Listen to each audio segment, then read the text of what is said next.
Hey everybody, this is Christian back from BlueVsOrange TCG, and we're coming back just from recording the tank synergy video, and we're actually going to be doing a let's build video. This deck that we're going to be building today is going to be Leader Tanks. So Leader Tanks is a really cool deck that kind of came about in like the ATP 3 metagame, late ATP 3, early ATP 4, where it's a deck that comprised of 2 medium-sized tanks and then a third smaller non-tank centerpiece character.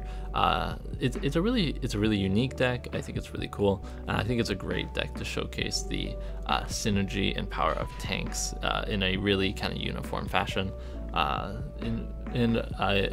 Going over the requests of more beginner-friendly content, I wanted to showcase, I want to have more videos of me going through my whole process of building a deck from characters to battle cards to sideboarding, and the whole works there. So we're going to be jumping into this deck as the first Let's Build video on the channel for Leader Tanks. So first thing we're going to be doing is we're going to want some tanks here. We want specifically Darkmount, Cruel Overlord from Wave 1. We want Impactor from ATP 3. And we want these two as our main tanks, for one, because excuse me, my goodness. For one, because they're both just generically excellently statted tanks. Impactor and Darkmount both have abilities that lend towards dealing direct damage out of combat, whether it's Impactors at the start of your turn. If there's a character with 10 or more damage on it, deal 2 to someone. Deal 1 to himself and then deal 2 to someone, or Darkmount's flip to all mode, pitch a card, deal 2 to somebody. You can end up getting getting people quite a bit that are left at like 2 to 3 HP over the course of the game. It's really threatening, and they're just really strong big characters as well with great that are great tanks. So we're gonna have these two as our main tanks. We're also going to be playing the Straxus Live stratagem, which gives Darkmount a bit of a boost. And makes him a leader, which is going to be important as well. And now the question is, who's going to be our third character? Well, we have 2 9s, so we have 18 stars, but we're using the stratagem for Darkmount, leaving us with 6 stars left over. We're actually going to be playing a small 6-star character from HP 3, I believe. Yeah, HP 3. Highbrow, Malware Brigadier. So who's Highbrow? So Highbrow is a 3/11 2/6-star helicopter, who in bot mode has Pierce 2, and then when you flip to that mode, you get to return an upgrade on a character to its owner's hand. That could be your character, that can be an opponent's character. There's a lot of different things you can do with that. Having this kind of upgrade removal on a stick, I think is going to be really good for the team. But in his bot mode, he becomes a 4/11 focus 1, and then each character with the highest number of stars on your team has +1 defense. So even though with Darkmount is 9 stars, the +1 star from the stratagem does not count towards his star count as a character. So both him and Impactor are 9 stars, which means they're both the highest starred number of starred characters on the team. So when you flip Highbrow from bot to alt mode, while he's in that mode, both Darkmount and Impactor have +1 defense. And if you didn't know this, Darkmount has a ton of defense. So Darkmount naturally in alt mode has 4 defense. With Highbrow, he becomes 5 defense. And then in his bot mode, while Darkmount's defending against ranged characters, he gets an extra +2 defense in his 3 defense bot mode. And then with the Highbrow boost, he ends up being 6 base defense against ranged characters, which is absolutely insane, for no upgrades, no actions, no flips. Absolute tank. And then same with Impactor. Impactor becoming a 3 defense tough 1 character is nothing to slouch at all. Alright, so that's going to be our characters. We're going to just quickly jump over to the stratagem section and pick up Straxus Lives. It should be right around here. There we go, Straxus Lives.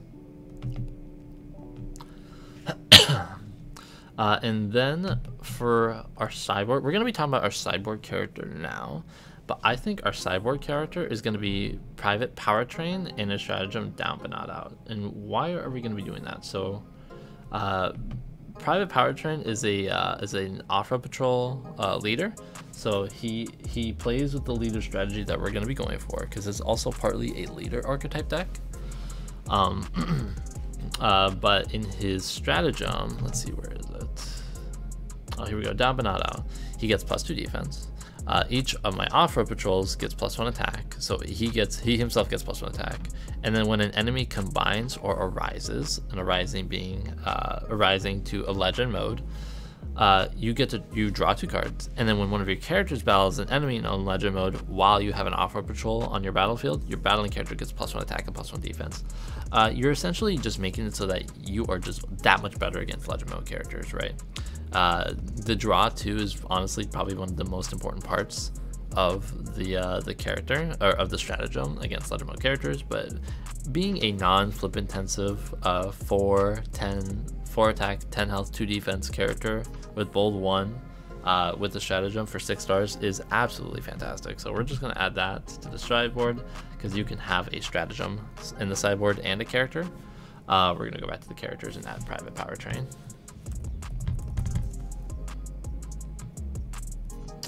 As soon as it loads up here.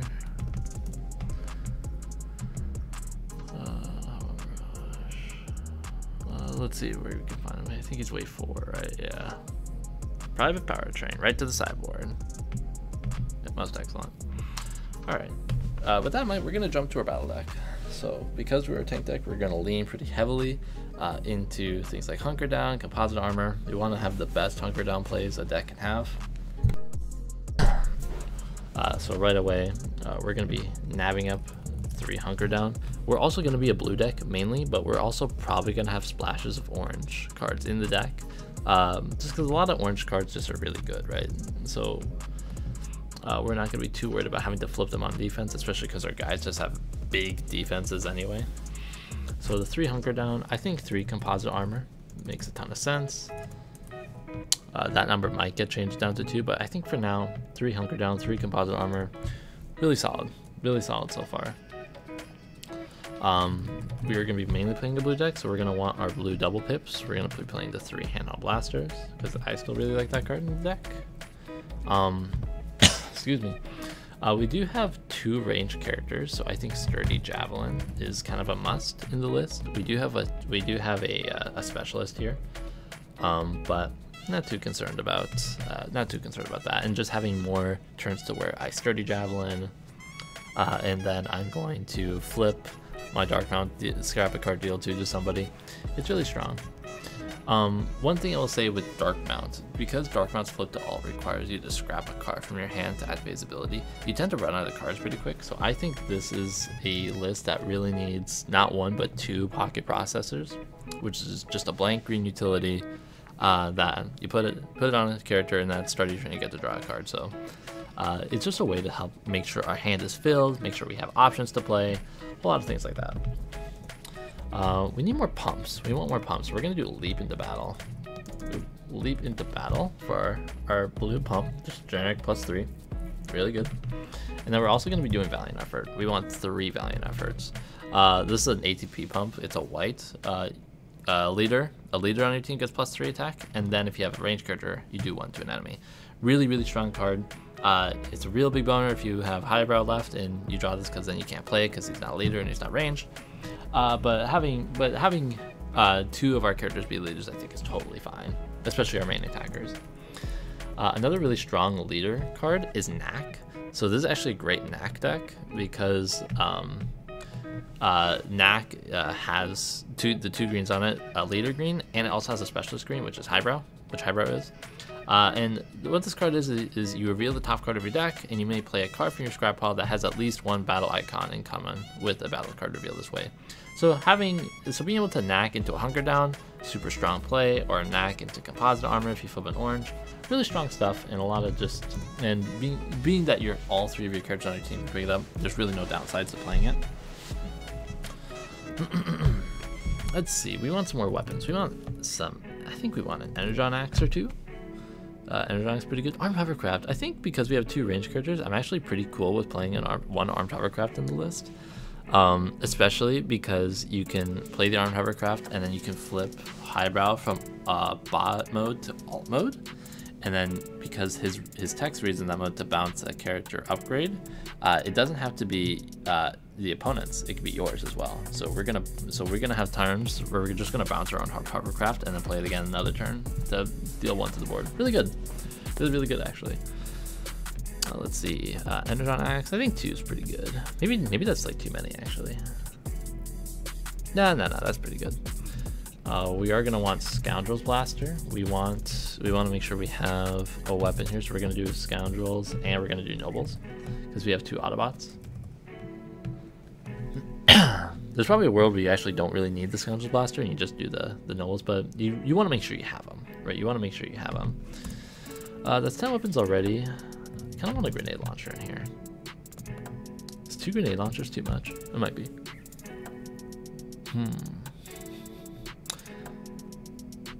I think we're gonna bring down 1 Scoundrel's Blaster and we're gonna bump grenade launcher to 3 because I just really like that card and I think it's pretty good in this list. We're already at 17 upgrades, so we gotta be a bit careful. 12, man, 12 weapons is too many. 12 weapons is probably too many. We're gonna bring grenade to 2. So 1 armed hovercraft, 1 axe, or 2 axe, 2 grenade, 1 nobles, 2 sturdy javelin. I think that's okay. That might end up getting changed later on, but anyway, we want some more armors though. So we're gonna go for force field. I think 1 force field is good. Another good armor, Ghost Shield. Ghost Shield's pretty strong. And I think Guardian Shell. Oops, spelled it wrong. I can never spell Guardian right. Oh my gosh. Guardian Shell, there we go. Let's try for 2. 1, 2, 3, 4, 5, 6, 7. Yeah, we're gonna drop a composite armor down to 2, and we're also gonna put in a bashing shield. Bashing shield right there.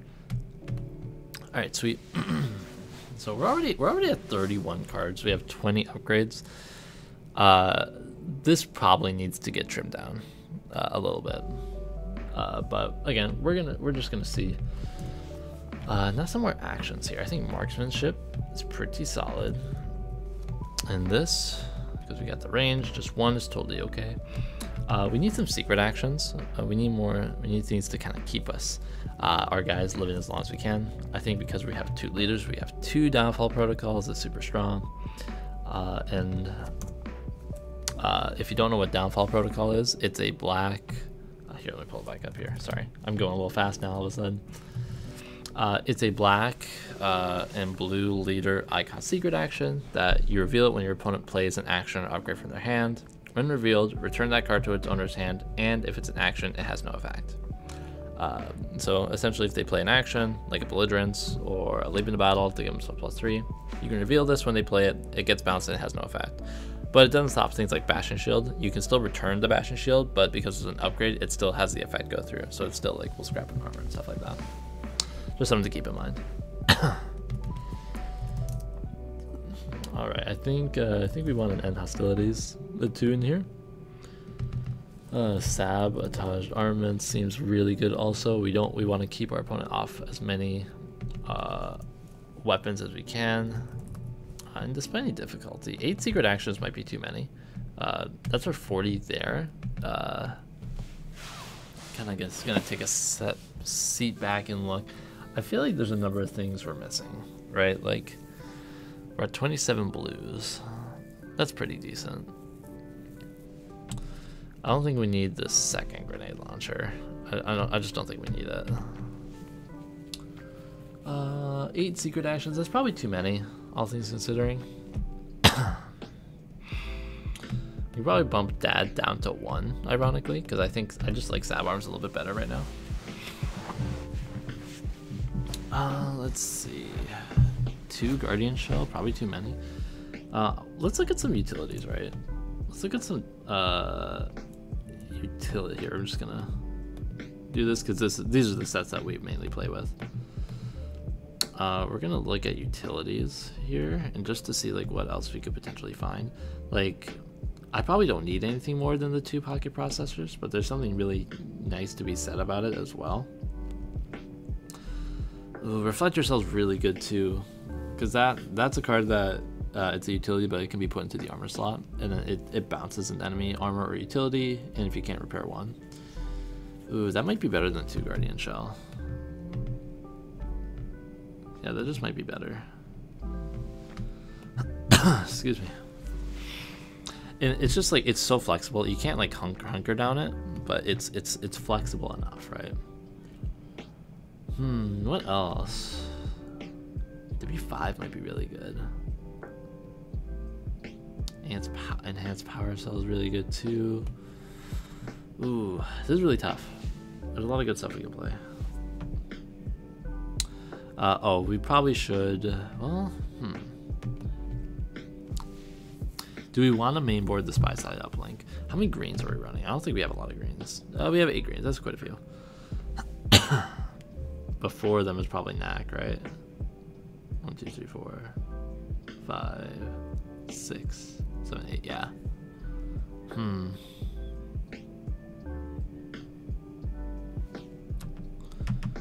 This is really interesting. You could also just put in Bravery and just force him to go into like the worst armored character you could. I actually am gonna put a Bravery in the sideboard. I think that's pretty cool. Ooh, Matrix is really good in this list too. Hold on, we gotta put some Matrix in here. Because I forgot that's really good in this list. Because Impactor is a leader and an Autobot, so you can actually slap it on him. And it's just an extra like orange blue, which is like pretty decent. Wish you could put it on Dark Mount, but I think you're fine. And actually your Powertrain sideboard gets even better with this, I'd say. That looks better. That actually already looks looks better. We only have 3 pumps though. But Knack is like kind of like a pseudo pump, because if you flip and get a blue, you can get a Leap-In Battle off the top. So that's like not too bad either. Let's see, we're at 40 already. That might just be fine. We're gonna put the Spy Satellite in the board, I think. So this is Spy Satellite is a green utility +1 that gives +1 attack, and the upgraded character can't be affected by Brave or Stealth, essentially. So if they try to, you know, force you to go into somebody or like stealth someone to keep you from attacking them, you can use that to like kind of get around that, which is really good.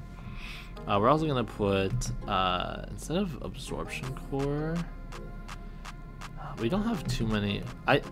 We don't have like any like upgrade removal except for the Sab Arms. The Downfall Protocol kind of does. The Reflector still kind of does. We have enough, I think. We have no like true action to just get rid of something, but I think we're okay on that. Let's see. So if we're gonna be going over, if we want this sideboard to be better against like legend mode characters, we definitely want the Spy Satellite. I think the Bravery is like really good still into certain matchups. Let's see. I think a Lock on Lasers is really good here, because if we run into something like a Superion, this does really good against Superion, or Sky Shadow, because Sky Shadow is now recently unbanned. Let's see. I think we put in a second force field in the board as well if we feel like we need it. Let's see. We probably want some different pumps. I actually think we're okay with putting 2 bigger they are into the board, because this is a card. It's a pump. It gets +2, but if you're also smaller than the target, you get Pierce 4. So this could be really good into like kind of mirrored big boy blue matchups that have bigger than 9 starred characters.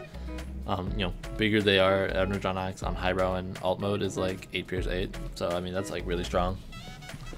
So it's 1, 2, 3, 4, 5, 6. Let's see. You can easily take out things like the marksmanship or the hunker down, or like a hunker down if you felt the need to, or even just making your tank package a little bit smaller as well. Let's see, what else would be really good?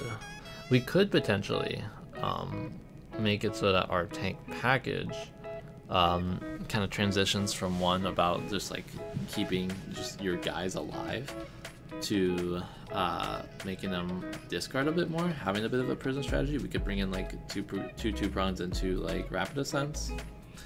Not sure if that's the right call though. Yeah, not sure if that's the right call. Sorry, I went away a little bit here. I think espionage on the board is really good. You just want that. you just don't want to leave home without an espionage. 2, 3, 4, 5, 6, 7.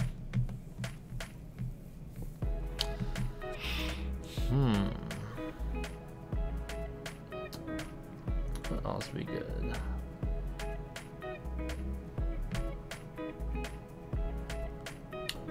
Let's look at some ATP stuff just to see.